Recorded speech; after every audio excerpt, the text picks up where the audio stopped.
সুপ্রিয় দর্শক, আসসালামু আলাইকুম। নিউজ 24 এর আজকের সর্বশেষ সংবাদে আপনাদের সবাইকে স্বাগতম। প্রথমেই জানিয়ে দিচ্ছি সংবাদ শিরোনাম। পুলিশের সামনেই আওয়ামী লীগের মিছিল, আটক 4। প্রধানমন্ত্রীর অনুষ্ঠানের স্থলে জয় বাংলা স্লোগান, যুবক আটক।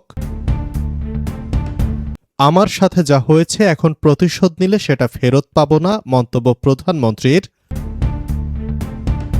পরাজিত ফ্যাসিবাদী শক্তি আবারও মাথাচাড়া দিয়ে উঠছে, মন্তব্য নাহিদ ইসলামের। শিশু হত্যায় অভিযুক্ত বাবা ছেলেকে নিয়ে রণক্ষেত্র আদিতমারি, এসপি সহ আহত 20। বেনজিরকে ফেরাতে ইংরেজি ও আরবি ভাষায় দুদকের প্রত্যর্পণ প্রস্তাবনা। তারেক রহমান আইলেও কাম হইব না বলে চাঁদা দাবি করা ছাত্রদল নেতা বহিষ্কার। ধর্ষণ মামলায় ছাত্র শিবিরের সেই কেন্দ্রীয় নেতা কারাগারে। এতক্ষণ শুনছিলেন সংবাদ শিরোনাম। পুরো খবর পেতে ভিডিওটি শেষ পর্যন্ত দেখুন। সর্বশেষ সংবাদ পেতে চ্যানেলটি সাবস্ক্রাইব করুন। এবার বিস্তারিত। পুলিশের সামনেই আওয়ামী লীগের মিছিল, আটক 4। সিলেট নগরীতে পুলিশের সামনেই কার্যক্রম নিষিদ্ধ আওয়ামী লীগ এর অঙ্গ সংগঠনের নেতাকর্মীদের একটি ঝটিকা বিক্ষোভ মিছিল অনুষ্ঠিত হয়েছে। এ ঘটনায় 4 জনকে আটক করেছে পুলিশ। আটক 4 ছাত্রলীগ কর্মী হলেন ইব্রাহিম মোস্তফা মাহি, সানিয়াদ আহমদ, রেদওয়ান আহমদ রাব্বি ও আশরাফুল আহমদ শাফি। মঙ্গলবার দুপুরে নগরীর নবাব রোড এলাকায় এ মিছিল অনুষ্ঠিত হয়। মিছিলের পরপরই পুলিশ ঘটনাস্থল থেকে 4 জনকে আটক করে কোতোয়ালি থানায় নিয়ে যায়। স্থানীয় সূত্রে জানা গেছে, সিলেট জেলা আওয়ামী লীগের সাধারণ সম্পাদক ও জেলা পরিষদের সাবেক চেয়ারম্যান অ্যাডভোকেট মোহাম্মদ নাসির উদ্দিন খানের উদ্যোগে কর্মসূচিটি আয়োজন করা হয়। মিছিলে আওয়ামী লীগ, যুবলীগ ও ছাত্রলীগের বিভিন্ন পর্যায়ের নেতাকর্মীরা অংশ নেন। বিক্ষোভকারীদের বহন করা ব্যানারে আওয়ামী লীগের ওপর আরোপিত নিষেধাজ্ঞা প্রত্যাহার, রাজবন্দীদের মুক্তি এবং মিথ্যা মামলা প্রত্যাহারের দাবি জানানো হয়। মিছিলে সিলেট জেলা ছাত্রলীগের সাবেক সভাপতি শাহরিয়ার আলম সামাদকেও নেতৃত্ব দিতে দেখা যায়। প্রত্যক্ষদর্শীরা জানান, নবাব রোড এলাকায় অল্প সময়ের জন্য অবস্থান নিয়ে বিভিন্ন স্লোগান দেন অংশগ্রহণকারীরা। পরে পুলিশ ঘটনাস্থলে গিয়ে 4 জনকে আটক করে। এদিকে সামাজিক যোগাযোগ মাধ্যমে ছড়িয়ে পড়া একটি ভিডিওতে দেখা যায়, জয় বাংলা স্লোগান দিয়ে নেতাকর্মীরা যখন নবাব রোডের একটি সড়ক প্রদক্ষিণ করছেন, ঠিক তার বিপরীত পাশে পুলিশের একটি গাড়ি দাঁড়ানো ছিল। মিছিলটি পুলিশের গাড়ির পাশ দিয়ে মিছিল দিতে দিতে সামনের দিকে চলে যায়। মিছিলটিতে মানুষের সংখ্যা বেশি হওয়াতে পুলিশ বাধা দিতে দেখা যায়নি। মিছিলকে কেন্দ্র করে আইনশৃঙ্খলা বাহিনীর ভূমিকা নিয়েও বিভিন্ন মহলে আলোচনা তৈরি হয়েছে। প্রধানমন্ত্রীর অনুষ্ঠানের স্থলে জয় বাংলা স্লোগান, যুবক আটক।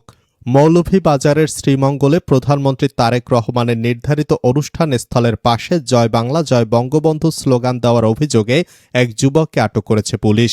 মঙ্গলবার সন্ধ্যা 6টার দিকে শহরের ভিক্টোরিয়া উচ্চ বিদ্যালয় মাঠ সংলগ্ন মিনি স্টেডিয়াম এলাকায় এ ঘটনা ঘটে। আটক যুবকের নাম সোহেল রানা। তিনি উপজেলার মতিগঞ্জ এলাকার বাসিন্দা। স্থানীয় সূত্র জানায়, বুধবার তারেক রহমানের আগমন উপলক্ষে অনুষ্ঠানের স্থলে প্রস্তুতির কাজ চলছিল। এ সময় মিনি স্টেডিয়ামে দাঁড়িয়ে সোহেল রানা হঠাৎ জয় বাংলা, জয় বঙ্গবন্ধু স্লোগান দিতে শুরু করেন।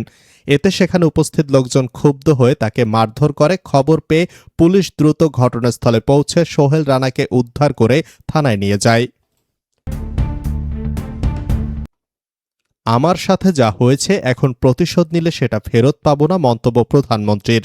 হারানো অতীত প্রতিশোধের মাধ্যমে ফিরে পাওয়া সম্ভব নয় উল্লেখ করে প্রতিহিংসার রাজনীতি থেকে বেরিয়ে আসার আহ্বান জানিয়েছেন প্রধানমন্ত্রী তারেক রহমান। মঙ্গলবার বিকেলে রাজধানীর বাংলাদেশ চীন মৈত্রী সম্মেলন কেন্দ্রে সাংবাদিকদের সঙ্গে এক মতবিনিময় সভায় তিনি কথা বলেন। একই সঙ্গে তিনি সংবাদ মাধ্যমের পূর্ণ স্বাধীনতা নিশ্চিত করার প্রতিশ্রুতি দিয়ে দেশ গঠনে গণমাধ্যম কর্মীদের সহযোগিতা কামনা করেন। প্রধানমন্ত্রী তার ব্যক্তিগত জীবনের উপর দিয়ে বয়ে যাওয়া শারীরিক ও মানসিক নির্যাতনের কথা স্মরণ করেন। কারাবাসের সময় যথাযথ চিকিৎসার অভাবে তার পিঠের হাড় এখনো বাঁকা হয়ে আছে এবং তিনি প্রায় ব্যথা অনুভব করেন বলে জানান। তবে প্রতিশোধ নিলে এই ক্ষতি পূরণ হবে না উল্লেখ করে তিনি বলেন, আমার সাথে যা হয়েছে এখন প্রতিশোধ নিলে সেটা ফেরত পাব না। তাই প্রতিশোধের মানসিকতা থেকে বেরিয়ে আমার দেশের জন্য কি করতে পারি সেই চেষ্টা করতে পারি। প্রতিহিংসা পরিহার করার এই বার্তাটি দলীয় নেতাকর্মীদের কাছে পৌঁছে দেওয়ার জন্য তিনি সাংবাদিকদের প্রতি অনুরোধ জানান। পরাজিত ফেসিবাদী শক্তি আবারও মাথাচাড়া দিয়ে উঠছে মন্তব্য নাহিদ ইসলামের। জুলাইয়ের পরাজিত ফেসিবাদী শক্তি দেশে বিদেশে আবারও মাথাচাড়া দিয়ে ওঠার অপচেষ্টা চালাচ্ছে বলে মন্তব্য করেছেন জাতীয় নাগরিক পার্টির আহ্বায়ক নাহিদ ইসলাম। মঙ্গলবার নিজের ভেরিফাইড ফেসবুক পেজে এক পোস্টে তিনি মন্তব্য করেন।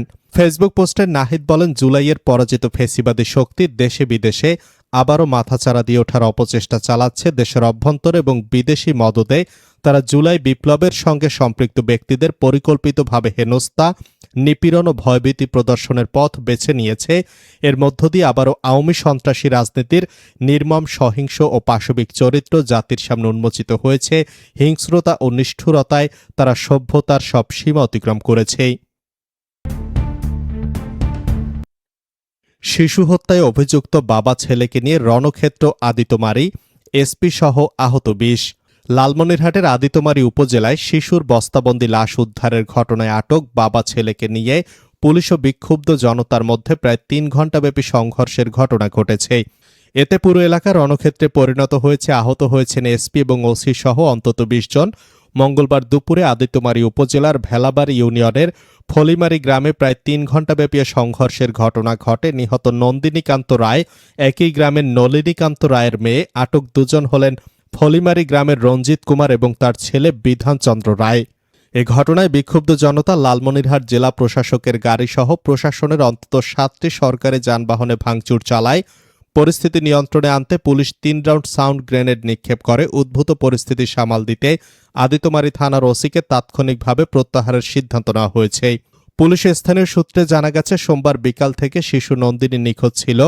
স্বজনরা বিভিন্ন স্থানে খোঁজাখুঁজি করেও তার সন্ধান পাননি। মঙ্গলবার সকালে বাড়ির পাশের একটি ভুট্টা খেতে সদ্য খুঁড়ে রাখা নরম মাটি দেখে স্থানীয়দের সন্দেহ হয়। পরে মাটি খুঁড়ে বস্তাবন্দি অবস্থায় শিশুটির লাশ উদ্ধার করা হয়। খবর পেয়ে পুলিশ ঘটনাস্থলে গিয়ে লাশ উদ্ধার করে ময়না তদন্তের জন্য লালমনিরহাট সদর হাসপাতাল মর্গে পাঠায়। স্থানীয়দের বরাতে পুলিশ জানায়, সোমবার সন্ধ্যায় অভিযুক্ত বিধানচন্দ্রকে ওই ভুট্টা ক্ষেত থেকে কোদাল হাতে ফিরতে দেখেছিলেন এক প্রতিবেশী। এ সন্দেহের জেরে মঙ্গলবার দুপুরে এলাকাবাসী বিধানের বাড়িতে গিয়ে তাকে খুঁজতে থাকেন। গ্রেফতার এড়াতে বিধান নিজের ঘরের বাইরে থেকে তালা লাগিয়ে ভেতরে আত্মগোপন করেছিলেন বলে জানা যায়। পরে উত্তেজিত জনতা তালা ভেঙে তাকে আটক করে পেটানোর চেষ্টা চালায়। খবর পেয়ে আদিতমারী থানা পুলিশ ঘটনাস্থলে পৌঁছে বিধানকে নিজেদের হেফাজতে নেয়। এ সময় জনতা অভিযুক্তকে পুলিশের কাছ থেকে ছিনিয়ে নিয়ে নিজেদের হাতে তাৎক্ষণিক বিচার করার দাবি জানায়। পুলিশ এতে অস্বীকৃতি জানালে পরিস্থিতি উত্তপ্ত হয়ে ওঠে এবং পুরো গ্রাম রণক্ষেত্রে পরিণত হয়। বেনজিরকে ফেরাতে ইংরেজি ও আরবি ভাষায় দুদকের প্রত্যর্পণ প্রস্তাবনা।